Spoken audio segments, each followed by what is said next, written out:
They all made fun of the divorced woman, unaware she was about to inherit $50 million. You're pathetic, Nora. Look at yourself, crying again like some wounded animal. The words hit harder than any physical blow could have.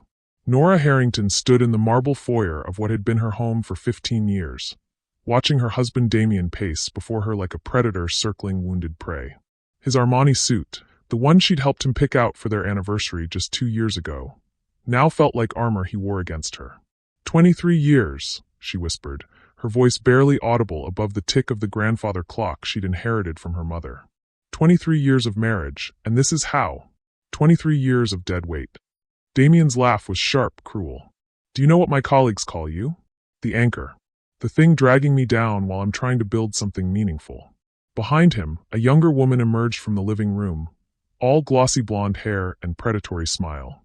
Amber Sinclair, his 28-year-old paralegal, wore a red dress that cost more than any outfit Damen had ever allowed his wife to purchase. She didn't speak, but her presence screamed victory. Daddy! 16-year-old Julian appeared at the top of the staircase, his voice small and confused. Their daughter Paige, 14, peered around the corner from the kitchen, her school uniform wrinkled, her eyes wide with the kind of fear children develop when their world crumbles in real time. Kids, go to your rooms, Nora managed, but her voice cracked. No. Damien's tone turned theatrical. They should hear this. They're old enough to understand that their mother has been living in a fantasy, that the woman who's been taking care of them is actually nothing more than an expensive burden I've been carrying. The grandfather clock chimed 7 times. Somewhere in the house, the dishwasher hummed, a sound that had once meant comfort, routine, home. Now it sounded like mockery. I supported you through law school, Nora said, finding strength she didn't know she still possessed. I worked 2 jobs while you studied. I raised our children while you built your practice.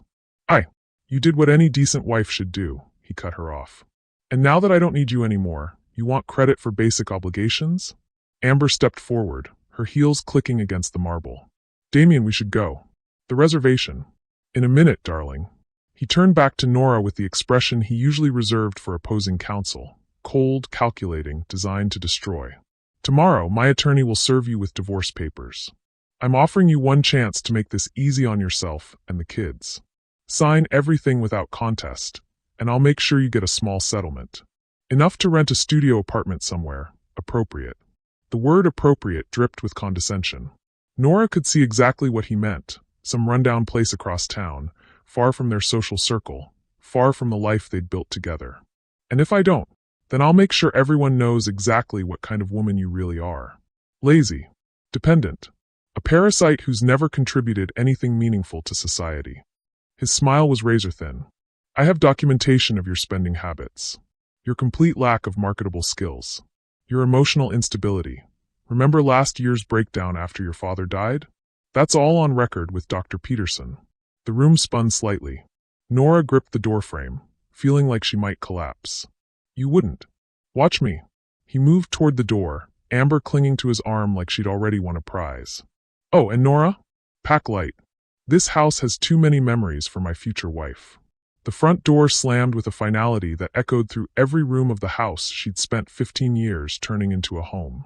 Nora stood alone in the foyer, surrounded by family photos that now felt like evidence of a life that had never really existed. Upstairs, she could hear Julian's door close softly. Paige was crying in the kitchen, soft, heartbroken sobs that cut through Nora like glass. Her phone buzzed. A text from her sister Gabrielle. Heard about Damen from Mom. Call me. The family network had already activated. By morning, everyone would know. The country club, the school parents, the neighbors, they'd all be whispering about poor Nora Harrington, abandoned and humiliated, another casualty of a successful man's midlife transformation. She walked to the living room window and stared out at the perfectly manicured lawn she'd tended for years. In the distance, she could see the Pemberton house, where Margaret Pemberton would undoubtedly be calling her bridge club with the latest gossip. Next door, the Chadwicks were probably already discussing how they'd always known Damen was too good for her. Her reflection stared back at her from the window glass. 45 years old, wearing the same comfortable jeans and sweater she'd put on that morning when her biggest worry had been whether to serve salmon or chicken for dinner. She looked exactly like what she was, a woman who'd spent 2 decades making everyone else's life beautiful while forgetting to notice her own reflection. The grandfather clock chimed the quarter hour. 7:15. In 24 hours, the papers would be served. In a week, maybe 2, she'd be signing away everything she'd helped build, everything she'd thought was hers. But standing in that window, watching the last light fade from a day that had destroyed her world, Nora Harrington had no idea that 3,000 miles away, in a lawyer's office she'd never seen, her name was written on documents that would change everything. She had no idea that her Aunt Helena, the eccentric sister of her deceased mother, the woman who'd sent Christmas cards and birthday checks but had remained mysteriously distant for decades, had been watching, waiting, planning. She had no idea that while Damien was calculating how to strip her of her dignity, Helena Ashford had been quietly building something that would make his cruelty look like the desperate thrashing of a small, cruel man. The clock chimed 7:30. Nora wiped her eyes and walked toward the kitchen where her daughter was waiting, both of them unaware that in exactly 18 hours, everything would change forever. Hey, my friend, hope you're doing well today. Drop a comment and let me know how you're feeling about this story so far and where you are watching from. And if you haven't yet, don't forget to hit that subscribe button because the tension is only just starting to build, and trust me, you are going to want to know how this goes. The phone rang as Nora was making tea, chamomile, because her hands were shaking too badly for anything stronger. The caller ID showed a New York number she didn't recognize. Mrs. Harrington? The voice was professional, kind. This is Josephine Whitmore from the law firm of Whitmore, Bancroft and Associates. I'm calling regarding your aunt, Helena Ashford. Nora's heart stopped. Aunt Helena, her mother's sister, the one who disappeared into international business decades ago, sending birthday cards from London, Hong Kong, Dubai, exotic places that felt like fairy tales. I'm afraid I have some difficult news. Ms. Ashford passed away last week in London. I'm so sorry for your loss. The teacup slipped from Nora's fingers, shattering against the kitchen tiles she'd picked out with such care 5 years ago. As she stared at the broken porcelain, she wondered if this was how her entire life would look by tomorrow. Beautiful things, carefully chosen, now lying in pieces on the floor. She had no idea that this phone call wasn't another ending.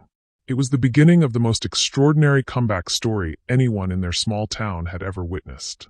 I'm sorry, could you repeat that? Nora pressed the phone closer to her ear, certain she'd misheard. The broken teacup lay forgotten at her feet, chamomile tea seeping into the grout lines she'd scrubbed on her hands and knees just last weekend. I understand this is shocking. Josephine Whitmore's voice carried the kind of gentle authority that came from delivering life-changing news regularly. Your Aunt Helena left very specific instructions. She wanted you to know that she'd been following your life from afar, and she was quite impressed with your strength and character. Strength and character. The words felt foreign after what Damien had said just an hour earlier. Nora sank into one of the kitchen chairs she'd reupholstered herself. Twice, over the years, each time choosing fabric that would hide the inevitable stains from family dinners, homework sessions, and the 1,000 small moments that made a house feel like home. But I barely knew her, Nora whispered. She sent Christmas cards, birthday money for the kids, but we hadn't spoken in, God, it must be 10 years. She knew more than you might think. There was something in Josephine's tone, a warmth that suggested she'd been personally invested in this conversation. Helena was quite a remarkable woman. Built her fortune in international import-export, never married, no children of her own. She told me once that she admired how you devoted yourself to your family, even when, Josephine paused delicately, even when your sacrifices weren't properly appreciated. The words hit like a physical blow. How could Helena have known?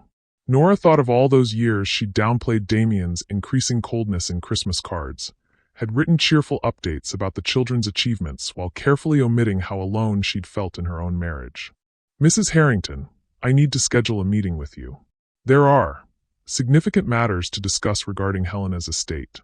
Would tomorrow be possible? I can fly out from New York if. Tomorrow, Nora's voice cracked.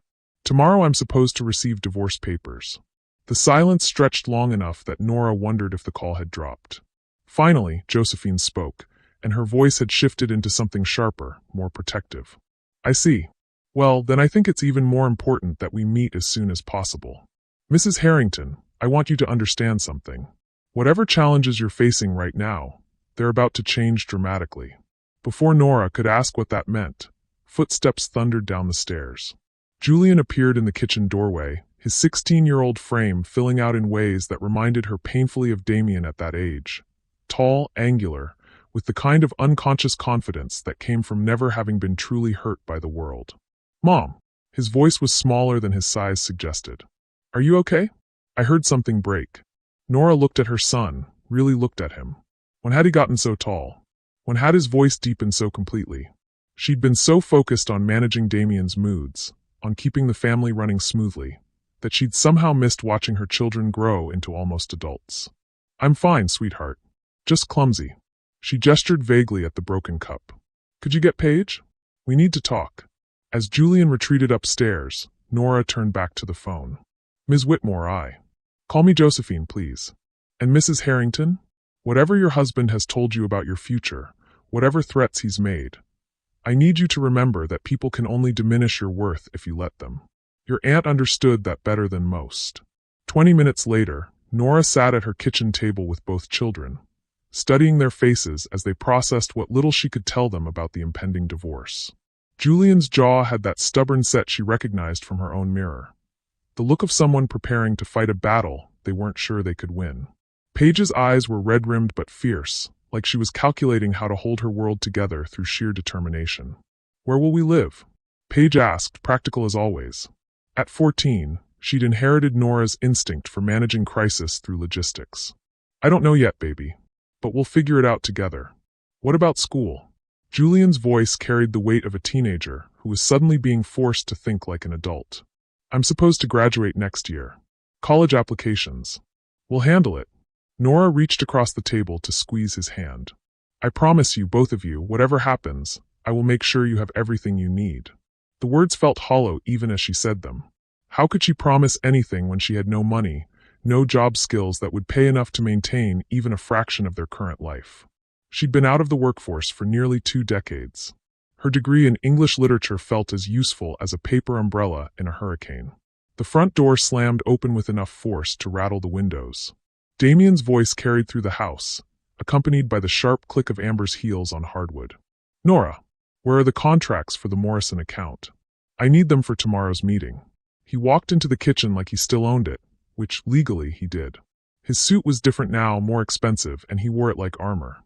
Behind him, Amber surveyed the domestic scene with the kind of amused disdain usually reserved for museum exhibits of primitive life. "Hello, children," Damien said, his voice taking on the false warmth he used with clients. "I hope your mother explained the situation appropriately." "Dad," Julian started, but Damien cut him off. "This is actually perfect timing. I wanted to discuss living arrangements." He pulled out one of the kitchen chairs, the one with the slightly wobbly leg that Nora had been meaning to fix for months, and sat down like he was conducting a business meeting. "Obviously, you'll both be staying with me and Amber. This house is far too large for your mother to maintain alone, and frankly, I doubt she could afford the utilities." Amber giggled, at this. The sound was like fingernails on glass. "The thing is," Damien continued, warming to his topic, "your mother has some adjustments to make. Learning to live within her means, developing some actual job skills, maybe finding a nice little apartment somewhere appropriate for a woman in her situation." "Her situation?" Julian's voice had an edge that made Nora's heart race. "Well, son, your mother chose to spend 20 years as a dependent rather than building any kind of career. That was her choice, but choices have consequences." Damien's smile was all teeth, no warmth. "The good news is, this will be a valuable lesson for both of you about the importance of self-reliance." Paige made a sound like she'd been slapped. Nora watched her daughter's face cycle through confusion, hurt, and finally a cold kind of anger that was terrifying on a 14-year-old. "Mom worked," Paige said quietly. "She worked every day. She just didn't get paid for it." "Oh, sweetheart." Amber's voice dripped with false sympathy. "That's very sweet, but housework isn't really the same as having a career, is it?" The silence that followed was deadly. Nora could see Julian's hands clench into fists on the table. Paige looked like she was calculating the trajectory needed to launch herself at Amber's throat. And Damien looked satisfied, like he'd successfully demonstrated a point. "The Morrison contracts are in your home office," Nora said, her voice steady despite the rage burning in her chest. "Top drawer, left side of the desk. The same place I've organized your files for 15 years. Something flickered across Damien's face, annoyance, maybe, at her calm response. He'd been expecting tears, begging, dramatic promises to change. Instead, he got efficiency. Right. Well, he stood, straightening his tie. Amber and I have dinner reservations. Kids, you should probably start thinking about which of your things you want to keep. The new house has limited space. As they left, Amber paused in the doorway. Oh, Nora? I just wanted to say, I think what you're doing is really brave. Starting over at your age, with no real skills or experience. It's inspiring in a way. The front door closed behind them, leaving the three Harringtons sitting in the kitchen that had been the heart of their family for 15 years. The grandfather clock chimed 8:30. Somewhere upstairs, Nora's phone buzzed with what she was sure would be another message from well-meaning friends or family members who'd heard the news and wanted to offer sympathy she wasn't ready to accept. Mom. Paige's voice was small, young again. Are we really going to be okay? Nora looked at her children, her beautiful, resilient children who were watching their world collapse in real time, and felt something harden inside her chest. Not despair this time. Something sharper, more focused. Yes, she said, and for the first time that day she meant it. We're going to be more than okay. She had no idea how true those words were about to become. She had no idea that upstairs, her phone was buzzing not with sympathy messages, but with a text from Josephine Whitmore. Mrs. Harrington, I've moved our meeting to tomorrow morning, 10 a.m. Trust me when I say this. Your life is about to change in ways you can't imagine. Sleep well. Tomorrow, everything begins. In 18 hours, Damien's carefully constructed narrative about her worthlessness would crumble completely. In 18 hours, the same people who were pitying her tonight would be scrambling to remember how they'd always admired her strength. In 18 hours, Nora Harrington would discover that the aunt who'd watched from afar had left her something far more powerful than money. She'd left her the tools for the most complete and devastating comeback anyone in their social circle had ever witnessed. But tonight, sitting in her kitchen with her broken children and her broken teacup, Nora simply cleared the table and started planning how to survive tomorrow. She had no idea she was about to become unstoppable. Nora woke at 5:47 a.m. to the sound of her own heartbeat thundering in her ears. For a moment, in that hazy space between sleep and consciousness, she almost forgot. Then reality crashed back. The divorce papers would arrive today.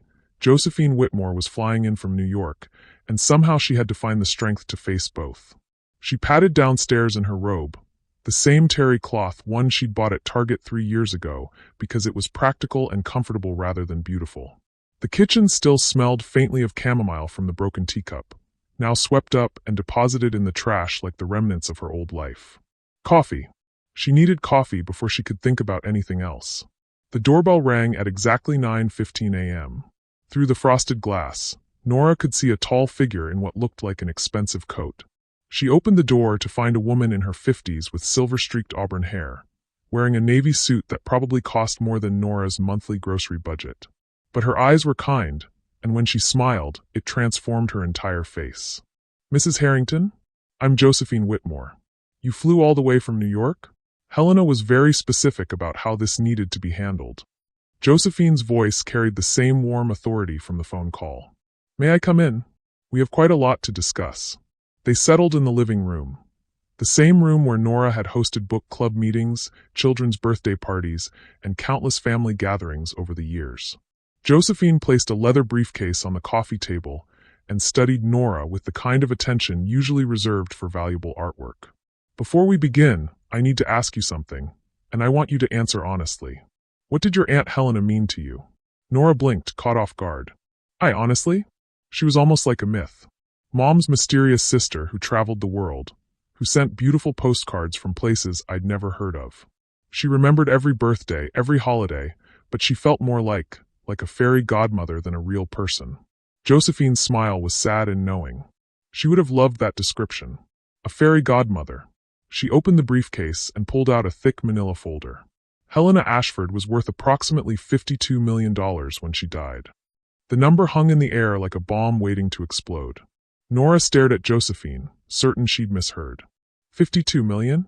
She built her fortune over 30 years in international trade. Started with nothing, worked 18-hour days, never married, never had children. She used to tell me that watching you raise your family, while supporting your husband's career, reminded her of the woman she might have been if she'd chosen differently. Josephine pulled a document from the folder, thick, official-looking papers with embossed letterheads and multiple signatures. Helena left everything to you, Mrs. Harrington. The entire estate. Cash, investments, real estate holdings in London, Hong Kong, and New York. Everything. The room tilted. Nora gripped the arm of her chair, feeling like she might faint. That's impossible. She barely knew me. She knew you better than you think. Josephine pulled out another document. This one handwritten in elegant script. She left you a letter. Would you like me to read it? Nora nodded, not trusting her voice. Josephine's voice gentled as she began to read. My dearest Nora, if you're hearing this, then I'm gone and you're probably in the middle of the worst crisis of your life. I've been watching from afar, and I know that your husband has been growing crueler as his success has grown. I know because I've seen it before, men who mistake a woman's love for weakness, who take credit for achievements that were only possible because of sacrifices they'll never acknowledge. The words hit like physical blows. Nora felt tears burning behind her eyes. I chose my independence over everything else, and I built something extraordinary because of it. But I always wondered what I might have built if I'd had someone like you beside me. Someone with your strength, your loyalty, your grace under pressure. I'm giving you what I built so you can show the world what you're truly capable of when you're not being diminished by small men with big egos. Josephine paused, looking up at Nora. There's more, but perhaps you'd like to read the rest privately? Nora couldn't speak. $52 million. It was more money than she could comprehend, more than anyone in her social circle had ever dreamed of possessing. It was transformation money, liberation money, revenge money. When? She finally managed. The inheritance transfers today, pending your signature on these documents. Josephine spread the papers across the coffee table like she was dealing cards that would change everything. There are some conditions, nothing restrictive, but Helena wanted to ensure you understood the responsibility that comes with this kind of wealth. Conditions. First, you must use at least 10% for charitable purposes within the first year. Helena believed deeply in lifting other women up. Second, you cannot give any of the inheritance to your husband as part of your divorce settlement. She was very specific about that. This money is for you and your children's future, not for the man who tried to destroy your sense of worth. The front door slammed. Damien's voice echoed through the house, sharp with irritation. Nora, the Morrison contracts weren't where you said they were. Josephine raised an eyebrow. I take it that's your husband? Before Nora could answer, Damien strode into the living room, still in his expensive suit from yesterday, looking like he'd slept poorly. He stopped short when he saw Josephine, his lawyer instincts immediately cataloging her appearance. Expensive clothes, professional demeanor, the kind of presence that meant money and power. I'm sorry, I didn't realize we had company. His voice shifted into the charming tone he used with potential clients. Damien Harrington. He extended his hand to Josephine, who shook it briefly, coolly. Josephine Whitmore, attorney. Damien's eyes sharpened. You're not one of the divorce attorneys I recommended to Nora. No, Josephine said simply. I'm here about a different matter entirely. What kind of matter? There was an edge to Damien's voice now, the territorial instinct of a man who was used to controlling every situation involving his wife. Nora looked at the papers spread across her coffee table, at Josephine's expectant face, at her husband who had spent the last 24 hours systematically destroying her sense of self-worth. Something crystallized inside her, not anger exactly, but something colder and more focused. Helena died, she said quietly. Your aunt. Damien's expression flickered between confusion and annoyance. I'm sorry for your loss, but surely that could have been handled with a phone call. She left me something. What, some family jewelry? A few $1,000s? Damien waved dismissively. Nora, we really don't have time for this today. The divorce papers. $52 million. The words dropped into the silence like stones into still water. Damien's face went through a series of expressions, confusion, disbelief, and then a growing awareness that something fundamental had just shifted. What did you say? Josephine's voice was crisp, professional. Ms. Ashford has inherited approximately $52 million from her aunt's estate. I'm here to finalize the transfer. Damien stared at Nora like he'd never seen her before. She could practically see his mind racing, recalculating, trying to figure out how this information changed his carefully laid plans. 52 million. He said it slowly, like he was testing the words. Nora, this is incredible. This changes everything. Does it? Something in her tone made him pause. For the first time in years, she was looking at him without the desperate hope for approval that had defined their relationship. She was looking at him like she was seeing him clearly. Of course it does. We can call off the divorce, work things out. I mean, obviously we both said things yesterday that we didn't mean. You meant them. Nora, be reasonable. We're talking about $50 million. Think about what this means for our family, for the kids' futures. I am thinking about the kids' futures. She turned to Josephine. What do I need to sign? Damien's voice rose in pitch. Wait, hold on.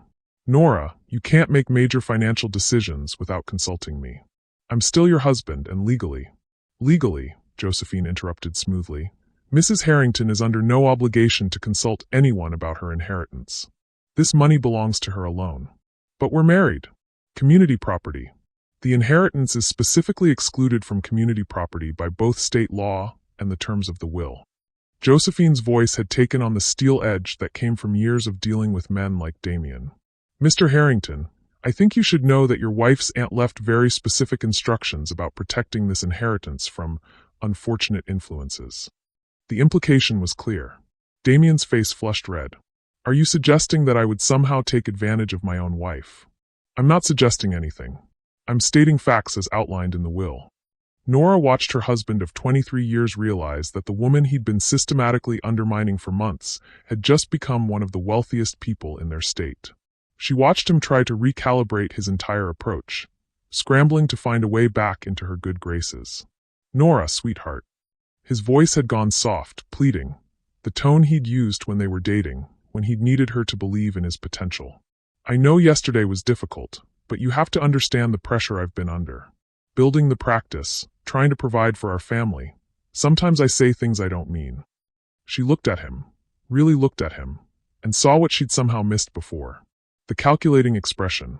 The way his eyes kept darting to the legal documents on the coffee table. The complete absence of any genuine remorse or recognition of the pain he'd caused. Where's Amber? The question caught him off guard. What? Amber. Your girlfriend. The woman you brought to our house yesterday to humiliate me in front of our children. Where is she? Nora, she's not important. What matters is our family. She was important enough yesterday that you called her your future wife. Damien's mouth opened and closed like a fish gasping for air. In that moment, Nora saw her future stretching out in two completely different directions. In one direction, she could forgive him, take him back, spend the next 20 years wondering if he loved her or her inheritance. In the other direction, she could choose herself. For the first time in her adult life, she could choose herself. Josephine, she said, her voice steady and clear. Where do I sign? Nora, wait. Mr. Harrington. Josephine's tone could have frozen fire. I think you should leave. Your wife has important business to conduct. This is my house. Actually, Josephine smiled, and it wasn't particularly nice. With Mrs. Harrington's new financial position, I suspect the ownership of this house is about to become a very interesting negotiation point. Damien looked between the two women, finally understanding that he'd lost control of the situation completely. His face cycled through anger, desperation, and finally a cold fury that Nora recognized as his courtroom persona. Fine. But this isn't over, Nora. You can't just... Yes, she said quietly, I can. After he left, slamming the door hard enough to rattle the windows, Josephine handed Nora a gold pen. Are you ready? Nora thought of her children upstairs, probably listening to every word. She thought of 23 years of marriage, of dreams deferred and potential dismissed. She thought of Damien's face yesterday when he called her useless, worthless, a burden. She signed her name with a steady hand. Congratulations, Josephine said softly. You're now one of the wealthiest women in the state. As the ink dried on the papers that would change everything, Nora heard a car pulling into the driveway. Through the window, she could see a legal courier getting out with an envelope that undoubtedly contained her divorce papers. She smiled for the first time in months. Let him serve her with divorce papers. Let him try to take everything she'd helped build. She was about to show him, and everyone else who'd underestimated her, exactly what happened when you pushed Nora Harrington too far. The real game was just beginning. The divorce papers arrived at 2:47 p.m., hand-delivered by a courier who looked apologetic about the timing. Nora signed for them while Josephine reviewed the final inheritance documents at her kitchen table, creating a surreal tableau that would have been impossible to imagine 24 hours earlier. Mrs. Harrington, Josephine said, closing her briefcase with a satisfied click. The transfer is complete. The funds will be available in your new accounts within 48 hours. She handed Nora a leather portfolio. These contain your new banking information, investment summaries, and contact details for Helena's financial advisors. They've been managing her portfolio for 15 years and came highly recommended. Nora stared at the portfolio like it might explode. Inside was more wealth than everyone in her neighborhood combined possessed. I don't know anything about managing this kind of money. You don't have to. Helena chose her team well. They'll guide you through everything. But Nora? Josephine's voice grew serious. Your aunt left you one other thing. Her London apartment. It's in Kensington, fully furnished, and it's yours whenever you need it. Sometimes the best revenge is simply disappearing long enough to let people realize what they've lost. After Josephine left, Nora sat alone in her kitchen, divorce papers spread on one side of the table, inheritance documents on the other. Through the window, she could see her neighbors' houses, the Pembertons with their perfectly manicured roses, the Chadwicks with their Tesla in the driveway, the Callaways with their children's bicycles scattered across the lawn like confetti from a life well lived. These people had watched her marriage crumble. They'd seen Damen parade Amber around town like a trophy. They'd whispered about poor Nora Harrington, abandoned and humiliated, soon to be struggling in some tiny apartment across town. By tomorrow, everything would change. Her phone buzzed. A text from her sister Gabrielle. Asterisk, call me immediately. Mom just heard the craziest rumor about Helena from Cousin Beth. Asterisk. The family network was already activating. Nora smiled, imagining the phone trees lighting up across 3 states as news of Helena's death, and more importantly, her will, rippled outward. Upstairs, she could hear Julian and Paige's muffled voices through their bedroom doors. They'd been unnaturally quiet since this morning, processing not just the divorce but the impossible news that their lives had just transformed completely. She climbed the stairs and knocked on Julian's door. Can we talk? He was sitting at his desk, supposedly doing homework, but his textbooks lay forgotten while he stared out the window. At 16, he had his father's height but his mother's thoughtful eyes. Is it real? He asked without preamble. The money. It's real. And Dad, he really didn't know? Nora sat on the edge of his bed, choosing her words carefully. Your father and I have been having problems for a long time. The inheritance doesn't change that. But it changes everything else. Julian turned to face her, and she was struck by how much older he looked than he had yesterday. Kids at school are already talking. Apparently Amber was at the country club this afternoon telling everyone that Dad's about to become one of the richest men in the state. A cold spike of anger shot through Nora's chest. She what? Mom, they think you're getting back together. They think this is like some fairy tale where the poor woman gets rescued and everyone lives happily ever after. Nora studied her son's face, seeing the careful way he was watching her reaction. He was testing something, trying to understand which version of his mother would emerge from this crisis.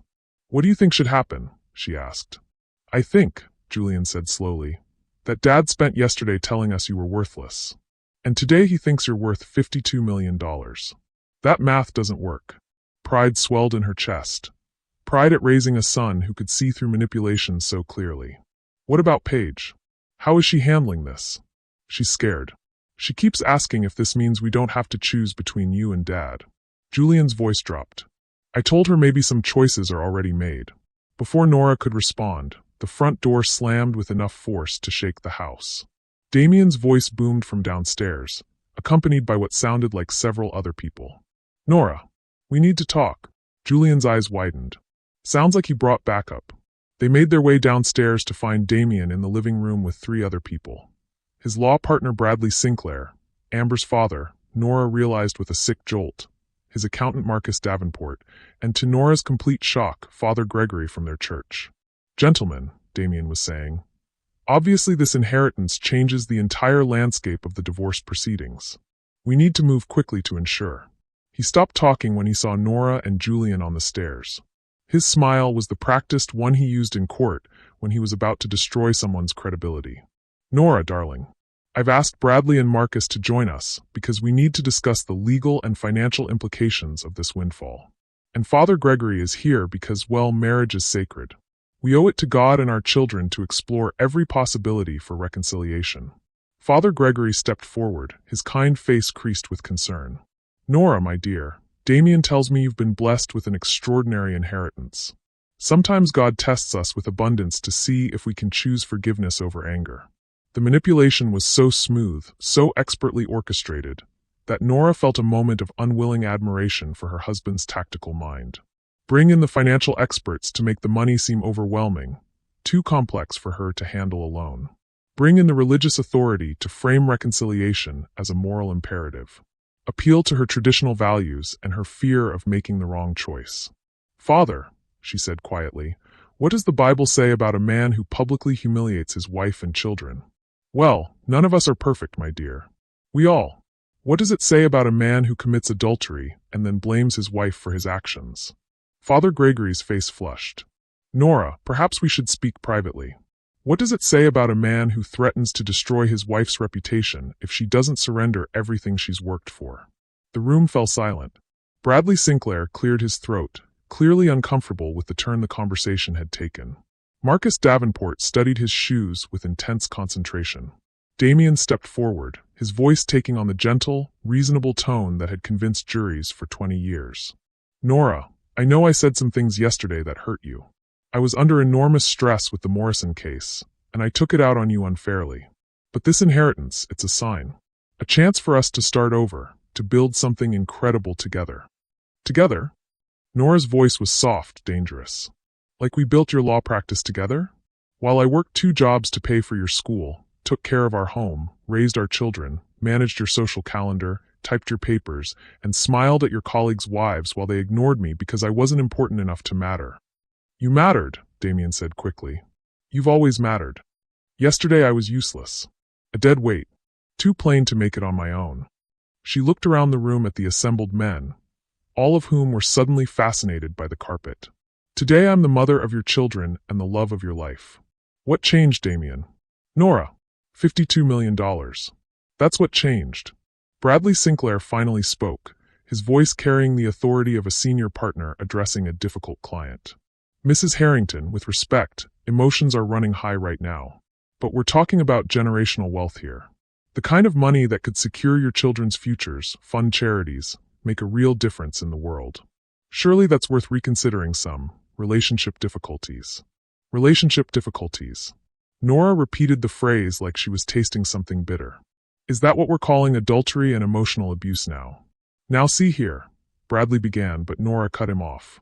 "Mr. Sinclair, your daughter has been having an affair with my husband for at least 6 months.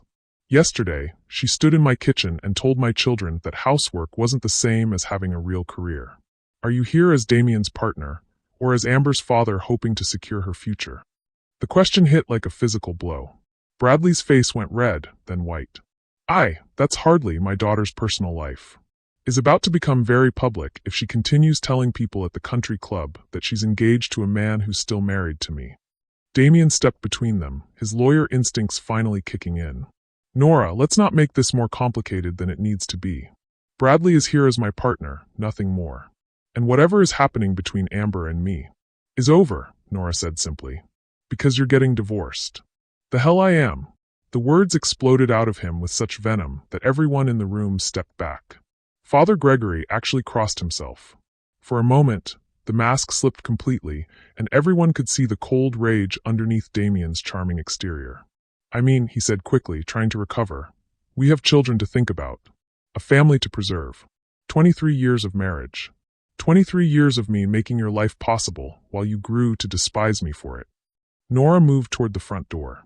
"Gentlemen, I appreciate your concern, but this conversation is over." "Nora, wait." Father Gregory stepped forward. "I know this is painful, but perhaps some counseling. Father, with respect, where were you when I came to you 6 months ago asking for help with my marriage? When I told you my husband was growing distant and cruel, and you advised me to pray harder and be a more supportive wife?" Father Gregory's face crumpled. "I thought, sometimes marriages go through difficult periods. You thought I was exaggerating. You thought I was being dramatic. You thought a good wife should suffer in silence and trust that God would change her husband's heart." Nora's voice was steady, but tears glittered in her eyes. "Well, God did change something. He gave me the resources to save myself." She opened the front door and stood beside it. "I'd like you all to leave now." "Nora," Damien started. "Now." Something in her tone brooked no argument. One by one, the men filed out of her house, with the careful dignity of people who'd realized they'd badly miscalculated. Damen was last. He paused in the doorway, his face cycling through expressions like he was trying to find the right mask to wear. "This isn't over," he said finally. "Yes, it is. You can't just throw away 23 years. I'm not throwing them away. I'm refusing to waste the next 23 years making the same mistakes." He left, and Nora locked the door behind him. Through the window, she watched the four men huddle in her driveway, their urgent conversation visible even if their words weren't audible. She could see Damen gesticulating angrily while Bradley took notes on his phone.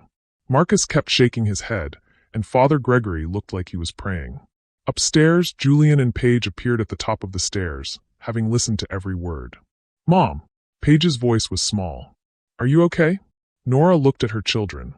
Her beautiful, intelligent, resilient children who'd watched their father try to manipulate their mother using God, money, and social pressure.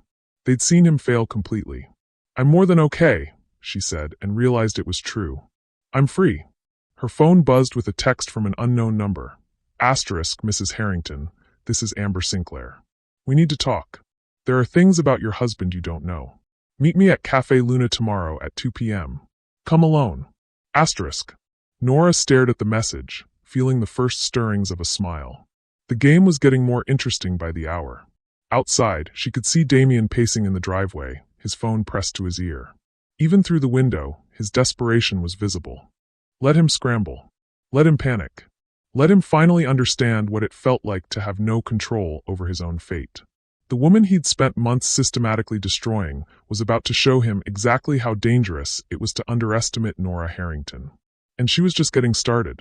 Cafe Luna sat on the corner of Main and Elm, the kind of upscale coffee shop that served $15 lattes to women who lunched and gossiped with equal enthusiasm. Nora arrived 10 minutes early, choosing a corner table that gave her a clear view of the entrance and the street beyond. She dressed carefully, a simple black dress and her mother's pearl necklace, elegant but not ostentatious. The woman who owned $52 million didn't need to prove anything with designer labels. Amber Sinclair walked in at exactly 2 p.m., and Nora was shocked by how different she looked. Gone was the predatory confidence from 2 days ago. Her blonde hair was pulled back in a messy ponytail, her makeup was minimal, and she wore jeans and a Georgetown Law sweatshirt that made her look like the 28-year-old she actually was rather than the sophisticated homewrecker she'd been playing. "Thank you for coming," Amber said, sliding into the chair across from Nora. Her hands were shaking slightly. "I wasn't sure you would. I almost didn't." Nora studied the young woman who'd helped destroy her marriage. "What do you want, Amber?" "To warn you. And to. God, this is harder than I thought." Amber wrapped her hands around her coffee cup like she needed the warmth. "To apologize. For what I said to your children. For the way I acted in your home. For all of it. You're apologizing for having an affair with my husband? I'm apologizing for being stupid enough to believe his lies about you." The words hung between them like a challenge. Nora felt her pulse quicken. "What lies?" Amber took a shaky breath. "He told me your marriage had been over for years. That you were cold, uninterested in him. That you'd grown apart naturally and were just staying together for the kids. He said you knew about us and were okay with it because you wanted the divorce but were too afraid to ask for it." Despite everything, Nora felt a stab of pain. Even in his affair, Damen had found ways to make her the villain.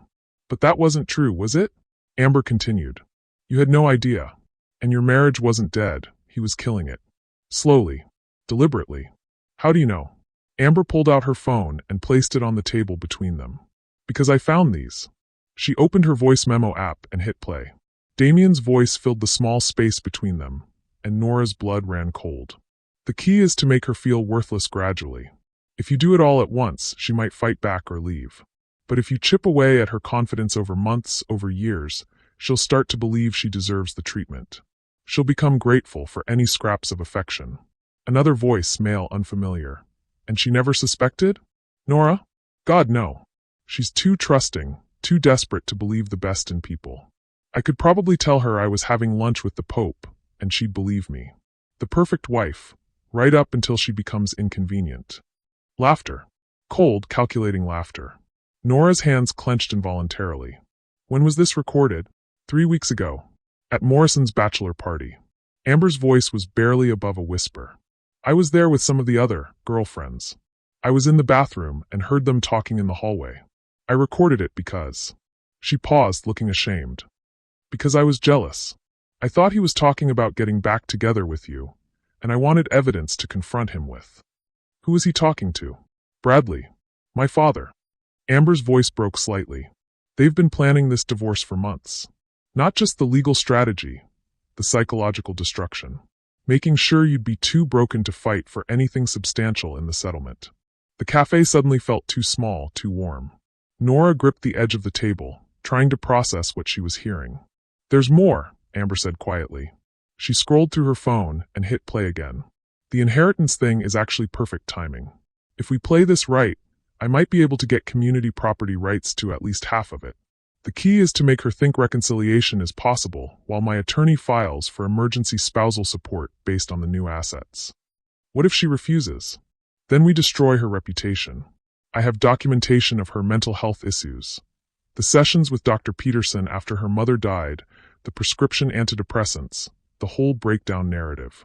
We'll paint her as unstable, possibly dangerous to the children. A judge will be very concerned about someone with her history suddenly controlling that kind of wealth. And the kids will choose the parent who can provide stability and security, especially once they understand their mother might lose everything if she's declared mentally incompetent. The recording stopped. The silence that followed was deafening. Nora stared at Amber, feeling like the ground had shifted beneath her feet. Not just betrayal, she'd expected that from Damen, but the calculated cruelty, the months of psychological manipulation designed specifically to break her spirit before he struck the final blow. He never loved me, she said quietly. It wasn't a question. I don't think he's capable of loving anyone. Amber's eyes were bright with unshed tears. I thought I was different. I thought I was special. But yesterday, after you signed those inheritance papers, he called me. What did he say? He said the affair was over. That he needed to focus on repairing his marriage, for financial reasons. He told me I was a distraction he couldn't afford anymore, and if I caused any problems, he'd make sure everyone knew I seduced a married man and destroyed a family. Nora felt a cold satisfaction at the pain in Amber's voice. Then she felt ashamed of the satisfaction. Then she felt angry at feeling ashamed. Why are you telling me this? Because he's going to try to take everything from you. The money, the kids, your reputation, everything. And he's going to use people like me and my father to do it. Amber leaned forward urgently. But I have more recordings. Conversations about hiding his assets, about the mortgage he took out on your house without telling you, about the debts he's accumulated trying to maintain his lifestyle. What debts? He's been living on credit for 2 years. The fancy suits, the expensive restaurants, the gifts for me. All of it was borrowed against his expectation of partnership profits that never materialized. He owes over $300,000 to various creditors. The number hit like a physical blow. 300,000? And there's something else. Something worse. Amber hesitated, then forged ahead. The Morrison account, the one he's been so obsessed with? He lost it. 2 weeks ago. Morrison fired the firm after Damen made some kind of error in the contracts. Bradley is furious, but they're trying to keep it quiet until they can figure out damage control. Nora felt the world tilt sideways. The Morrison account was the cornerstone of Damien's career, the client that had made his reputation. Losing it meant, he's been lying about everything, she whispered. He's desperate, and desperate men do terrible things. Amber's voice turned urgent. Nora, he's planning to file for an emergency restraining order against you. Tomorrow morning. He's going to claim you threatened him when he came to the house yesterday, that you're mentally unstable and potentially dangerous because of the inheritance.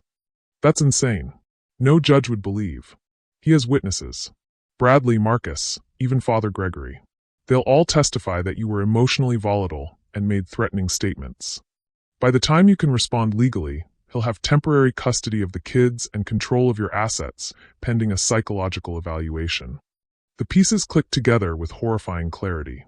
The men at her house yesterday hadn't been there to reconcile. They'd been there to gather evidence. Every word she'd said, every moment of justified anger, had been carefully catalogued as proof of her instability. When tomorrow morning? 9 a.m.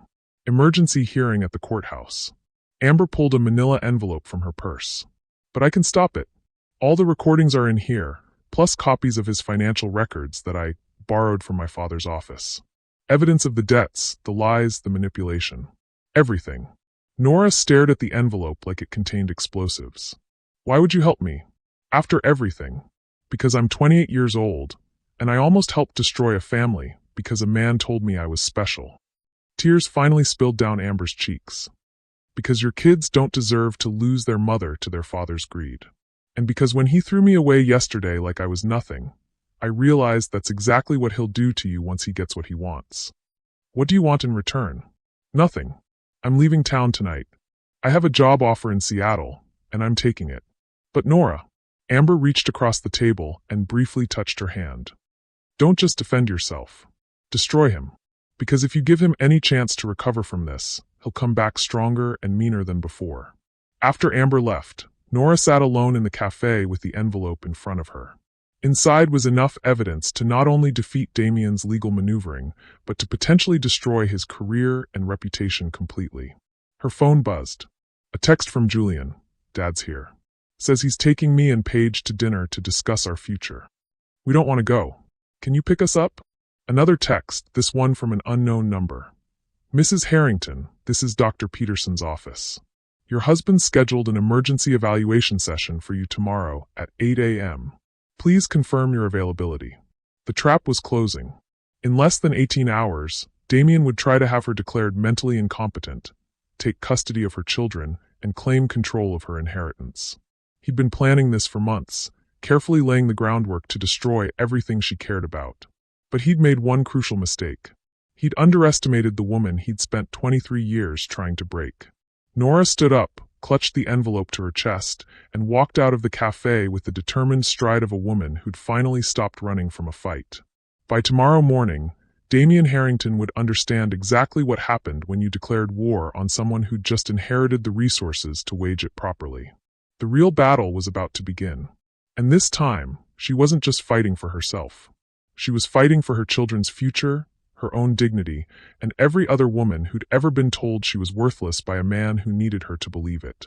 Nora drove through the darkening streets with Amber's envelope on the passenger seat beside her, feeling like she was carrying evidence of her own murder. The recordings played on repeat in her mind. Damien's casual cruelty, his calculated destruction of her self-worth, the months of careful psychological warfare designed to leave her too broken to fight back when he finally struck. The key is to make her feel worthless gradually. 23 years. 23 years of what she'd thought was love, marriage, partnership. All of it a lie. All of it manipulation so sophisticated she'd never even seen it coming. Her phone rang. Julian's name flashed on the screen. Mom, where are you? Dad's getting angry. I'm 2 minutes away, sweetheart. Are you safe? Yeah, but he keeps asking weird questions. Like, have you been acting strange lately? Have you said anything about hurting yourself? Stuff like that. Mom, it's creepy. Building his case. Even now, even with the children, he was gathering ammunition for tomorrow's hearing. Nora's grip tightened on the steering wheel. Whatever he asks, tell him you love me and I've never done anything to worry you. Can you do that? Already am. She could hear the smile in Julian's voice.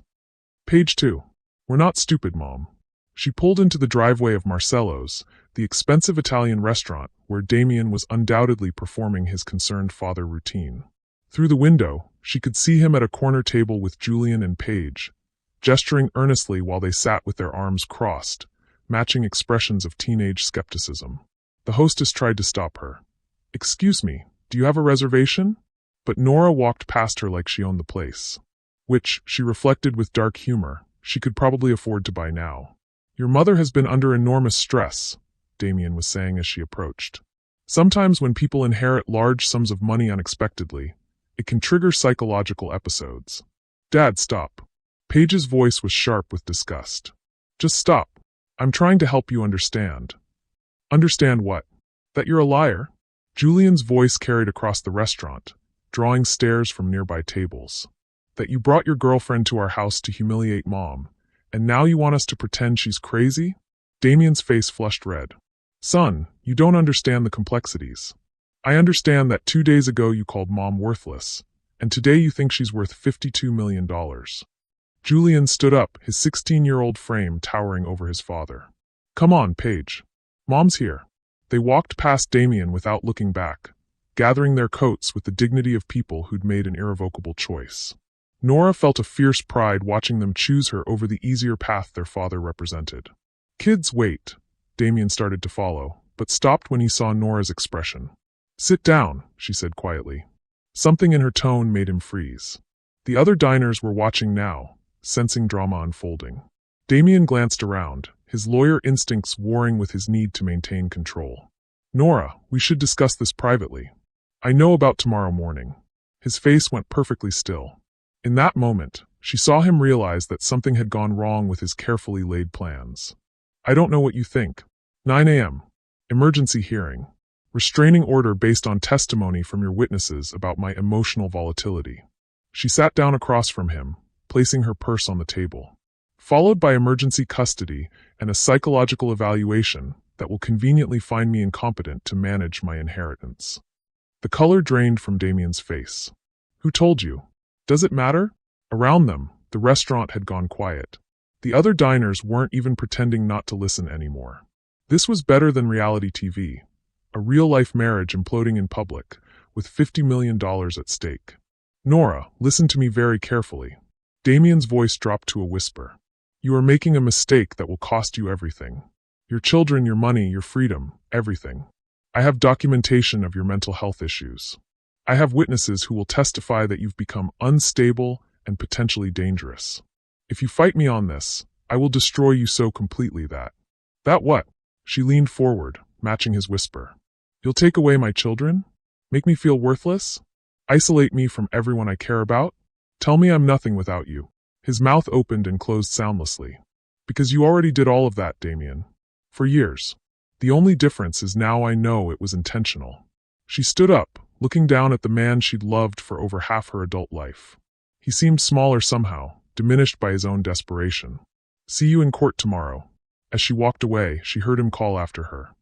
"Nora, you're making the biggest mistake of your life." She paused at the restaurant entrance, turned back to face him one last time. The entire dining room was watching, waiting for her response. "No," she said, her voice carrying clearly through the sudden silence. "Marrying you was the biggest mistake of my life. Tomorrow I fix it." The drive home was silent. Julian and Paige seemed to understand that their mother was processing something too big for conversation. It wasn't until they were safely in their own house that Paige finally spoke. "Mom, are we going to be okay?" Nora looked at her children, her beautiful, loyal, brave children who'd chosen her over their father's threats and bribes. They deserved the truth. "Your father is going to try to have me declared mentally incompetent tomorrow morning. He wants custody of you and control of the inheritance." Julian's face hardened. "Can he do that?" "He thinks he can." Nora pulled Amber's envelope from her purse. "But I have information about him that he doesn't know I have. Information that changes everything." She spread the contents across the kitchen table. Photographs of financial records, transcripts of the recorded conversations, documentation of Damien's hidden debts and professional failures. Julian and Paige leaned in, reading over her shoulder. "Oh my God," Paige whispered. "He was planning this for months." "Mom, this is evidence of fraud," Julian said, his voice tight with anger. "He lied to his own clients about the Morrison account. He took out loans against the house without telling you. This isn't just divorce, this is criminal." Nora nodded, feeling the weight of her decision settling around her.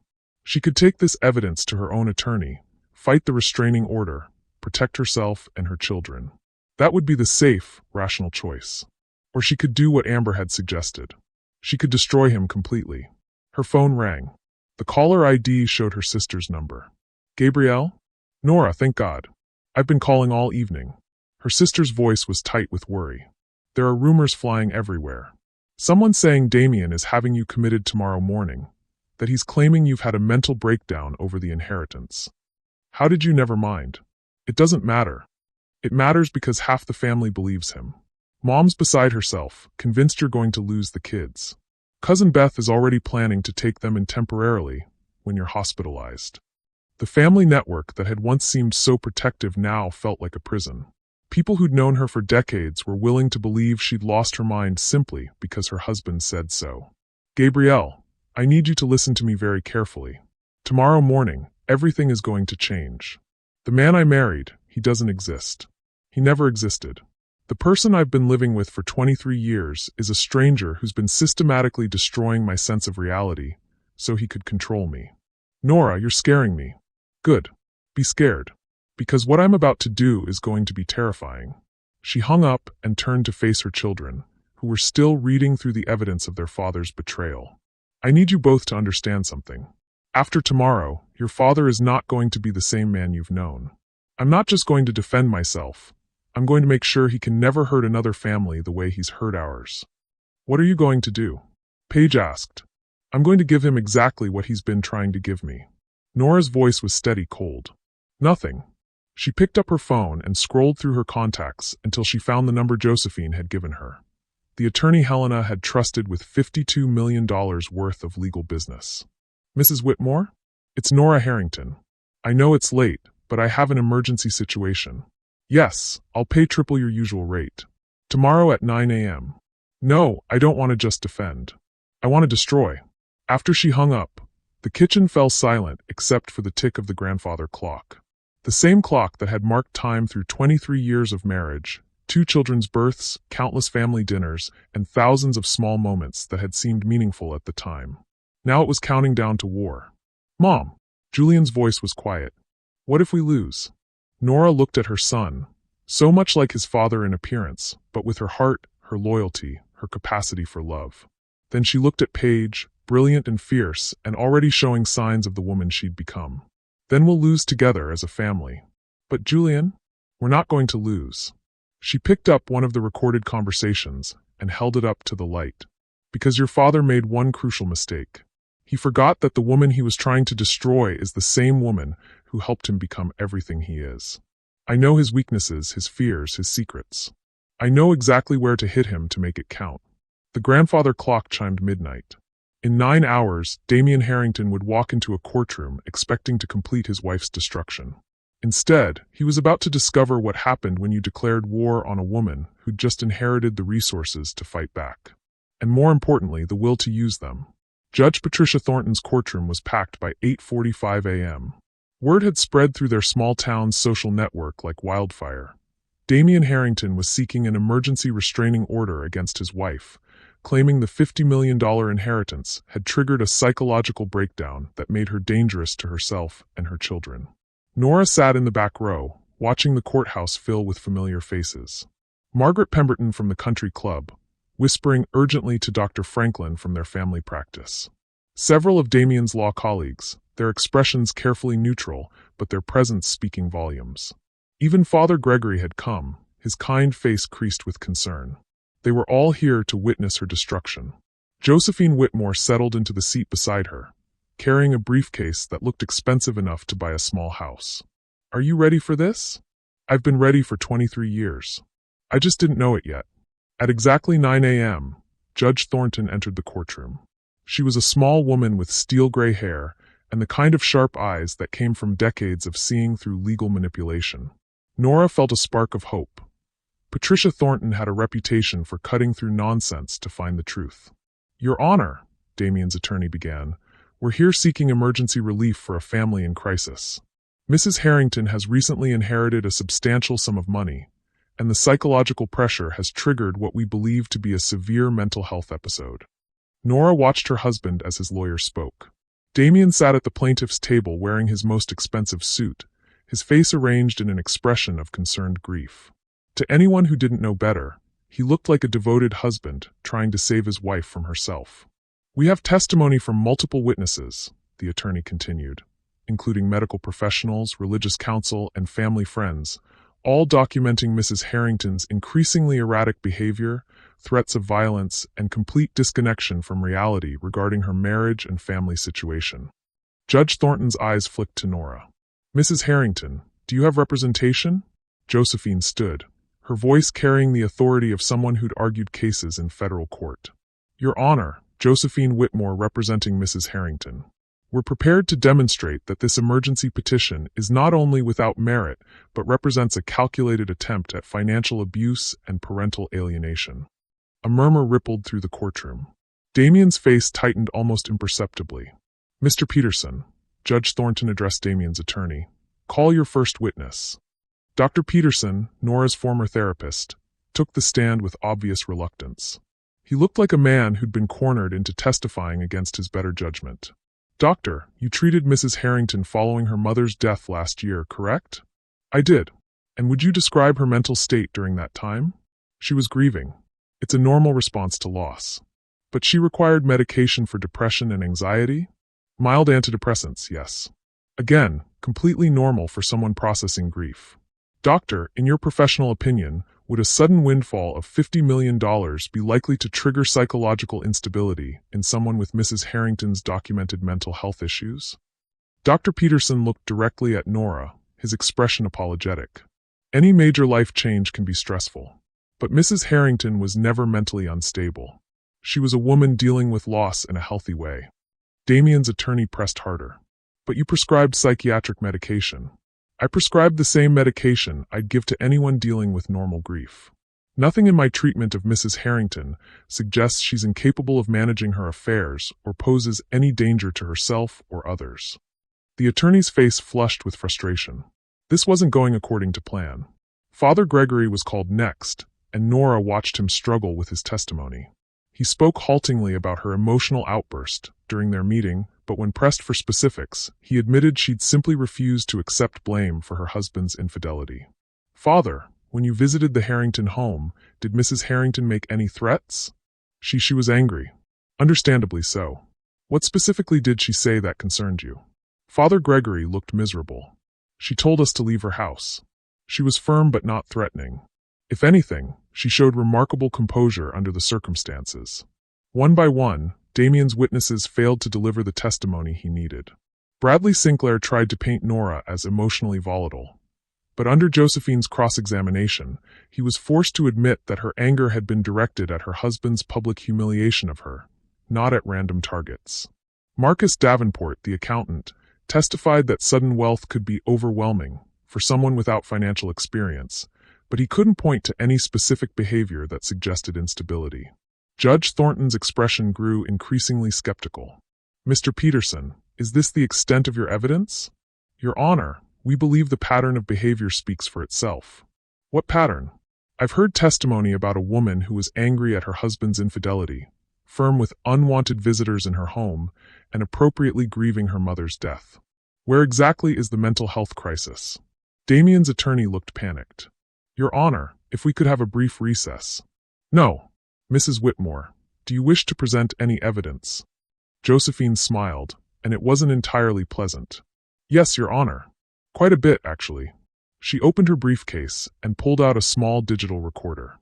"Your Honor, I'd like to present recorded evidence that will demonstrate this entire proceeding is based on fraudulent claims designed to facilitate financial abuse."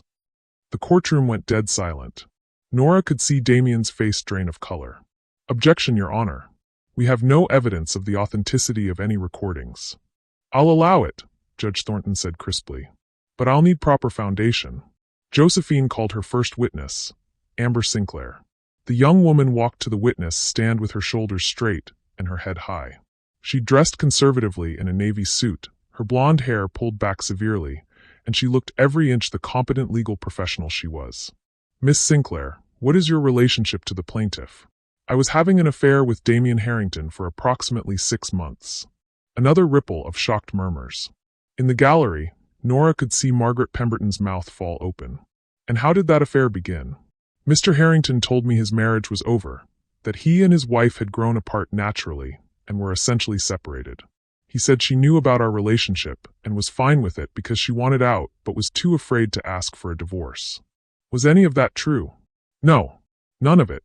Amber's voice was steady, clear. "Mrs. Harrington had no idea about the affair. Her marriage wasn't over. He was systematically destroying it." Josephine activated the recorder. Damien's voice filled the courtroom with crystal clarity. "The key is to make her feel worthless gradually. If you do it all at once, she might fight back or leave. But if you chip away at her confidence over months, over years, she'll start to believe she deserves the treatment." The reaction was immediate and explosive. People in the gallery gasped, turned to stare at Damien, whose face had gone white as paper. Judge Thornton called for order, but Nora could see she was as shocked as everyone else. The recording continued, detailing months of calculated psychological abuse, financial manipulation, and the deliberate plan to use the inheritance as leverage for complete control. When it ended, the courtroom was silent as a tomb. "Miss Sinclair," Josephine continued, "did Mr. Harrington ever express any genuine concern for his wife's mental health?" "Only as a weapon to use against her. He talked about her therapy sessions after her mother died as proof she was unstable. He said he could use her grief against her in court." Josephine played another recording. Damen discussing his plan to claim community property rights to the inheritance, his intention to have Nora declared incompetent, his backup strategy of destroying her reputation if she fought back. Judge Thornton's expression had moved beyond skeptical into something approaching disgust. "Mr. Peterson, does your client wish to respond to this evidence?" Damien's attorney looked like he wanted to crawl under the table. "Your Honor, these recordings were obtained without consent. In a public place, during conversations where Mr. Harrington had no reasonable expectation of privacy," Josephine cut in smoothly. "Perfectly admissible." "Your Honor," Damen suddenly stood up, ignoring his attorney's attempt to pull him back down. "This is all taken out of context. My wife has been unstable for months, and I was simply—" "Mr. Harrington, sit down and let your attorney speak." "But Your Honor, she's not competent to manage this kind of money. She's never worked, never had any real responsibilities." "Mr. Harrington," Judge Thornton's voice cracked like a whip. "Sit down immediately, or I'll hold you in contempt." Josephine stood. "Your Honor, we have additional evidence we'd like to present. Financial records showing that Mr. Harrington has accumulated over $300,000 in debt while lying to his wife about their financial situation. Documentation proving he took out a mortgage on their family home without her knowledge. And evidence that he recently lost his firm's largest client due to professional incompetence, despite telling everyone, including his family, that his career was thriving." She spread the documents across the evidence table like she was playing a winning hand in poker. "We also have testimony from multiple sources indicating that Mr. Harrington's true motivation for this emergency petition is not concern for his wife's mental health, but panic over losing access to wealth he was counting on to cover his debts and maintain his lifestyle." Judge Thornton studied the evidence for what felt like hours. When she finally looked up, her expression was cold enough to freeze fire. "Mr. Peterson, I'm going to be very clear about what I see here. This court has been used as a weapon in what appears to be a calculated campaign of financial and emotional abuse. Not only am I denying your petition in its entirety, I'm referring this matter to the State Bar for investigation into your client's professional conduct." Damen shot to his feet. "Your Honor, you can't. Mr. Harrington, you're in contempt of court. Bailiff, place Mr. Harrington under arrest." The courtroom erupted into chaos. Nora watched her husband of 23 years being handcuffed in front of everyone they'd ever known, his carefully constructed facade crumbling in real time. But as the bailiff led him away, Damen turned back to look at her one last time. The expression on his face wasn't defeat or shame. It was pure, concentrated hatred. "This isn't over, Nora," he called out as the bailiff pushed him toward the door. "You think you've won, but you have no idea what you've started. I'll make you pay for this. I'll make you." The courtroom door swung shut, cutting off his threats. Judge Thornton turned to Nora. "Mrs. Harrington, I want to apologize on behalf of this court for what you've been subjected to. I'm granting you an emergency restraining order against your husband, temporary custody of your minor children, and I'm referring his threats just now to the district attorney for possible criminal charges." Josephine leaned over to whisper in Nora's ear. "We won. It's over." But as Nora looked around the courtroom at the shocked faces of people she'd known for years, people who'd been willing to believe she was crazy rather than consider that their respected colleague might be abusive, she realized Josephine was wrong. This wasn't the end. This was just the beginning of showing the world exactly what Nora Harrington was capable of when she stopped apologizing for taking up space.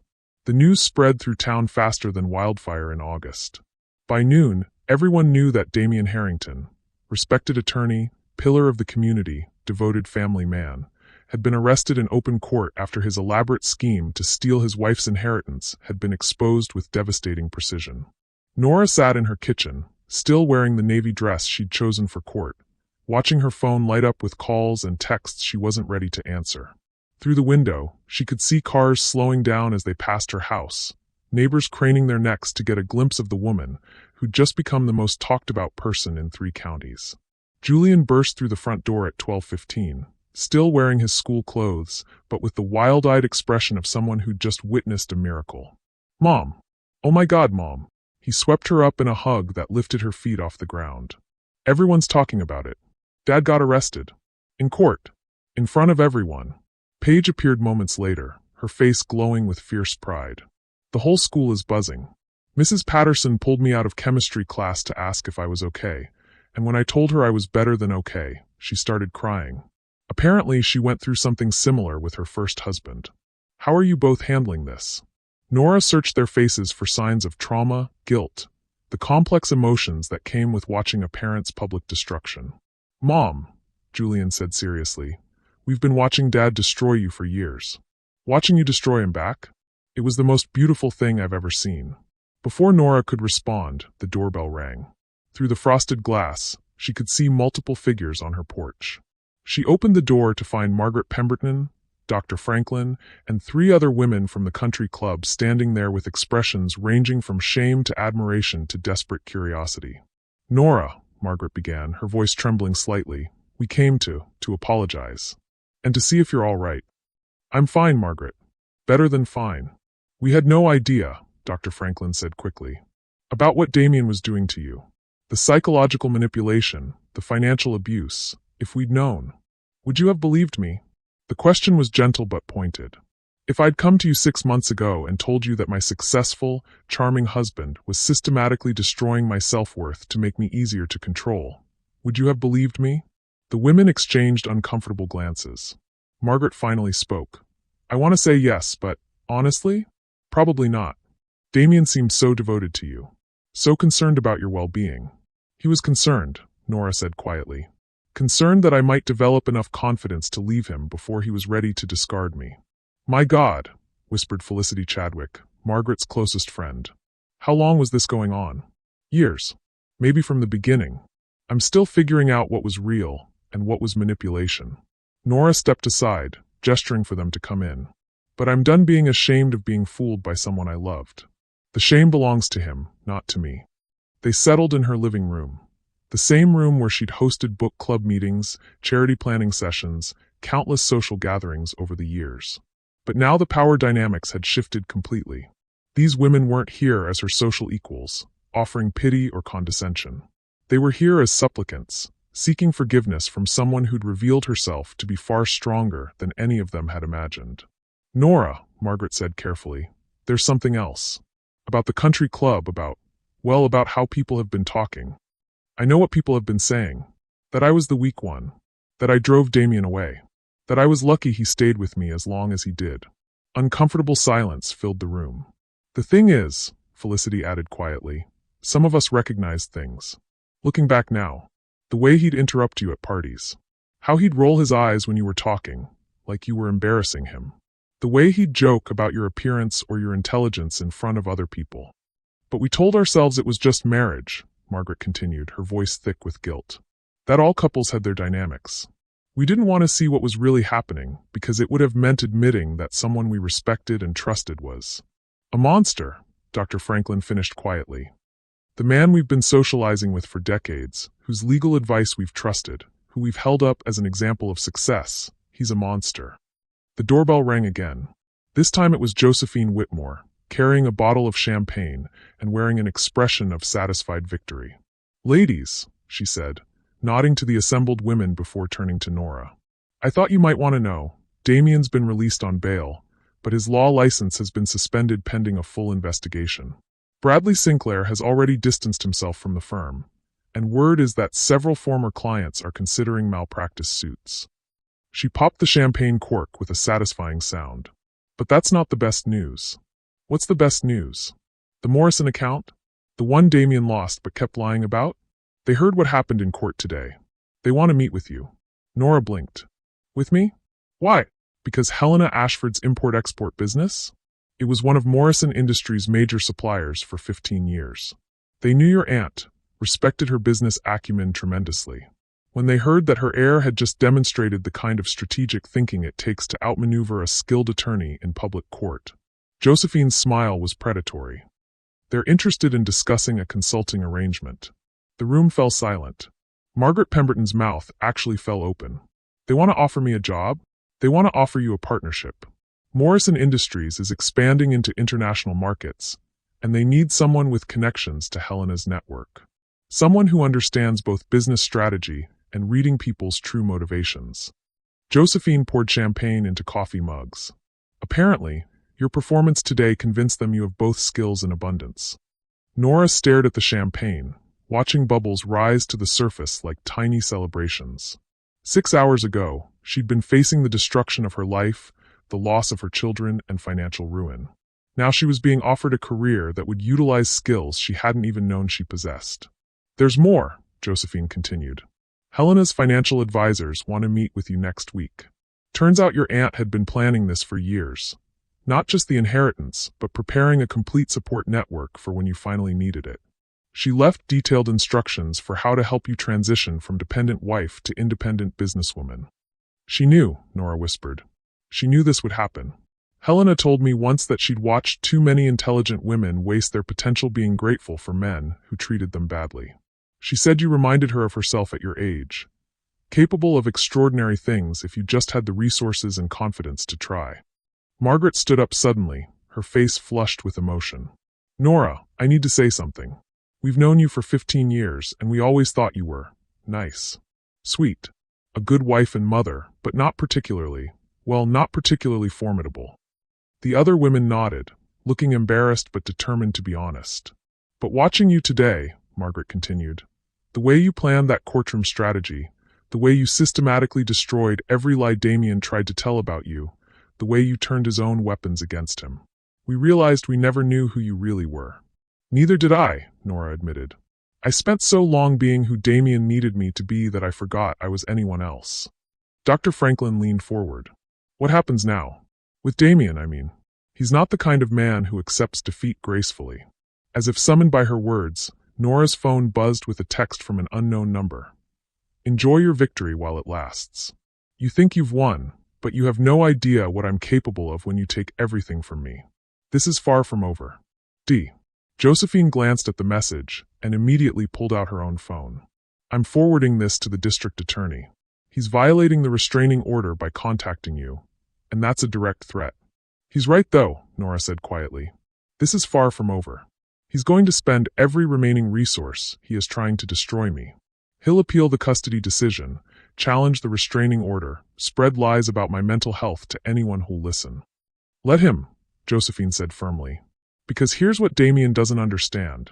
He spent 23 years training you to anticipate his moves, to manage his moods, to think 3 steps ahead of his manipulations. He created the perfect opponent to defeat him, and he was too arrogant to realize it. Margaret stood up, followed by the other women. Nora, we want you to know, if Damen tries to turn people against you, if he spreads rumors or tries to isolate you socially, he'll have to go through us first. We failed you once by not seeing what was happening, Felicity added. We won't fail you again. After they left, Nora sat alone with Julian and Paige, processing the impossible transformation of her life. In 18 hours, she'd gone from broken housewife to wealthy widow to potential business executive. But more than that, she discovered that the woman she'd always been, the strategist, the protector, the survivor, had been there all along, just waiting for permission to emerge. Mom, Paige said softly, are you scared? Nora looked at her daughter, brilliant, fierce, already showing signs of the formidable woman she'd become. Of Damen? No, not anymore. Then what are you scared of? That I'll wake up tomorrow and discover this was all a dream. That I'm still the woman who apologized for taking up space, who believed she was lucky to be tolerated by a man who should have been grateful to have her. Julian sat down beside her, tall and solid and reassuring. Mom, after what I watched you do today, I don't think that woman exists anymore. He was right. The woman who'd cowered under Damen's psychological manipulation, who'd doubted her own perceptions, who'd been grateful for scraps of affection from a man who saw her as an inconvenience. That woman had died in the courtroom this morning. In her place sat someone new. Someone who'd inherited not just $52 million, but the unshakable knowledge that she was capable of extraordinary things when she stopped asking permission to exist. Outside, a car drove slowly past the house. Through the window, Nora could see Damen behind the wheel, staring at the home he'd lost, the family he'd destroyed through his own greed and cruelty. For just a moment, she felt a flicker of pity for him. Then she remembered his voice on those recordings, the casual way he'd discussed destroying her spirit, and the pity hardened into something much more useful. Determination. Because Damen was right about one thing, this wasn't over. But he'd made a critical error in his calculations. He was no longer fighting the broken woman he'd spent decades creating. He was fighting the woman she'd always been underneath, armed now with resources he couldn't imagine and a fury he'd spent 23 years earning. And that woman was done playing defense. 6 months later, the London apartment was everything Helena's letter had promised and more. Floor-to-ceiling windows overlooked Hyde Park, letting in the kind of golden afternoon light that made everything feel possible. Nora stood at the window, phone pressed to her ear, conducting her third international business call of the day in the confident voice of a woman who discovered she had a natural talent for reading markets, people, and opportunities.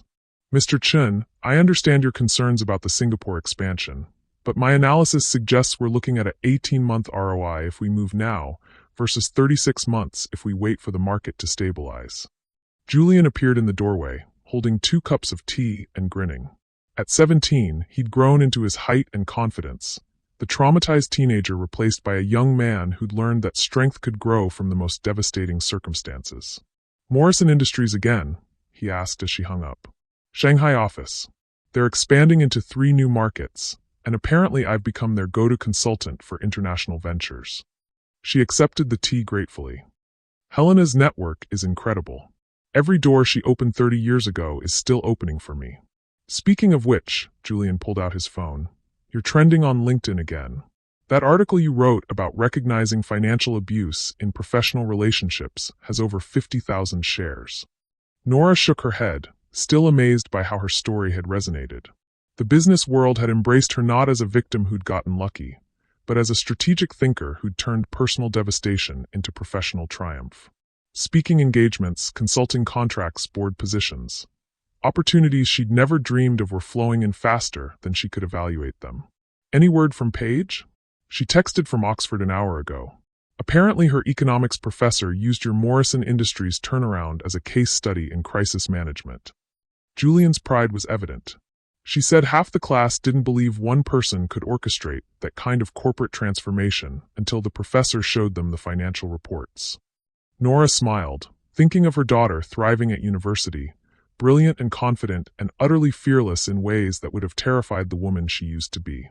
Paige had chosen Oxford over Harvard specifically because she wanted to study international business, following in her mother's unexpectedly prestigious footsteps. The apartment intercom buzzed. Mrs. Harrington? There's a delivery for you. Send them up, please. 5 minutes later, a courier arrived with an elegant envelope bearing the seal of Whitmore, Bancroft and Associates. Inside was a letter from Josephine and a thick legal document. Nora, thought you'd want to see this immediately. The final divorce decree was signed this morning. Also enclosed are the settlement terms Damen agreed to rather than face criminal fraud charges. I think you'll find them satisfactory. Congratulations on your freedom. Josephine. Nora scanned the settlement document, her eyebrows rising with each paragraph. Damen had agreed to relinquish all claims to her inheritance, the house, and even his portion of their joint assets in exchange for the DA dropping the fraud investigation. He'd also agreed to supervise visitation only with the children, pending completion of court-mandated psychological counseling. But the most satisfying clause was at the end, a permanent gag order preventing him from discussing their marriage, her mental health, or the inheritance with anyone, including media outlets. He'd tried to sell his story to several tabloids, only to discover that Josephine had anticipated that move months ago. Good news? Julian asked, reading her expression. The best news. It's officially over. Her phone buzzed with a text from an unknown number. For just a moment, Nora's heart rate spiked. Damen had found ways around the restraining order before. But when she opened the message, she smiled. Mrs. Harrington, this is Amber Sinclair. I wanted you to know, I graduated from my Seattle firm's management track program today. Thank you for showing me what real strength looks like. I hope someday I can help another woman the way you helped me. Oh, Julian, would you mind packing? I want to fly home tomorrow. Everything okay? Everything's perfect. But there's something I need to do. The next evening. The country club's annual charity gala was in full swing when Nora arrived. She'd chosen her outfit carefully. A stunning emerald dress that complemented the necklace Helena had left her, elegant but not ostentatious. The woman who walked into that ballroom bore no resemblance to the broken housewife who'd been humiliated in divorce court just 6 months earlier. Conversations stopped as she entered. Margaret Pemberton hurried over, beaming with genuine warmth. "Nora, you look absolutely radiant. How was London?" "Productive. I closed 3 deals and launched a mentorship program for women transitioning out of abusive relationships." "That's wonderful. I read about it in Forbes. You're becoming quite the celebrity." The word would have mortified her once. Now it simply felt accurate. Dr. Franklin joined them, followed by several other women Nora had known for years, but was only now seeing clearly. They gathered around her with the kind of attention once reserved for visiting dignitaries, asking about her business ventures, her international travels, her children's achievements. These were the same women who'd pitted her just months ago, who'd whispered about poor Nora Harrington being abandoned by her successful husband. Now they looked at her with something approaching awe. "Nora," Father Gregory approached hesitantly. "I wondered if I might have a word?" They stepped aside from the group. The priest looked older, more uncertain than she remembered. "I owe you an apology," he said quietly. "A profound one. When you came to me about your marriage problems, I failed you completely. I should have seen the signs of abuse, should have offered you support instead of platitudes about being a better wife. You gave me the advice you thought was right based on the information you had. But I didn't listen. I made assumptions about what a good Christian wife should endure, and I nearly cost you and your children everything." His eyes were bright with unshed tears. "I've been studying domestic abuse, attending training seminars. I'm trying to ensure I never fail another woman the way I failed you." Nora studied his face, seeing genuine remorse and determination to change. "Father, forgiveness isn't about pretending the harm didn't happen. It's about choosing not to let past harm control your future. I forgive you because I'm free now, not because you deserve it." He nodded, understanding the distinction. "Thank you. And Nora, what you've built from the ashes of that destruction, it's inspiring. You're helping people I could never reach." Across the room, she spotted a familiar figure. Bradley Sinclair stood near the bar, looking older and more tired than she'd ever seen him. His law practice had imploded after the divorce hearing, his reputation destroyed by association with Damien's schemes. Several former clients had filed malpractice suits, and word was he'd be lucky to avoid disbarment. Their eyes met across the crowded room. For a moment, she saw him consider approaching her. Then his shoulders sagged and he turned away, understanding that some bridges burned so completely that even apologies couldn't rebuild them. "Nora," she turned to find Marcus Davenport, Damien's former accountant, standing nervously behind her. Unlike Bradley, Marcus had cooperated fully with authorities once the scope of Damien's financial deception became clear. "Marcus, how are you holding up?" "Better than I deserve," he said honestly. "I wanted to thank you for not including me in the criminal complaint.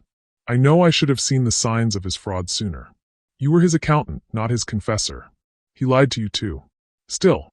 Marcus glanced around the crowded ballroom. "I heard about your consulting work. If you ever need forensic accounting services, I've learned to spot financial abuse patterns I missed before. I'd consider it an honor to work for you." Before she could respond, the evening's master of ceremonies called for attention. Nora was surprised to see Margaret Pemberton taking the microphone. "Ladies and gentlemen, before we begin tonight's auction, I want to take a moment to recognize someone special. 6 months ago, we witnessed a woman face the worst kind of betrayal with grace, intelligence, and courage that inspired us all." The room had gone completely silent. Nora felt her cheeks flush as hundreds of eyes turned toward her. Nora Harrington showed us what it means to refuse to be diminished by someone else's cruelty. She's gone on to build an international business empire, support dozens of women escaping abuse, and raise 2 extraordinary children who are already changing the world in their own right. Applause began, tentative at first, then building into a thunderous ovation.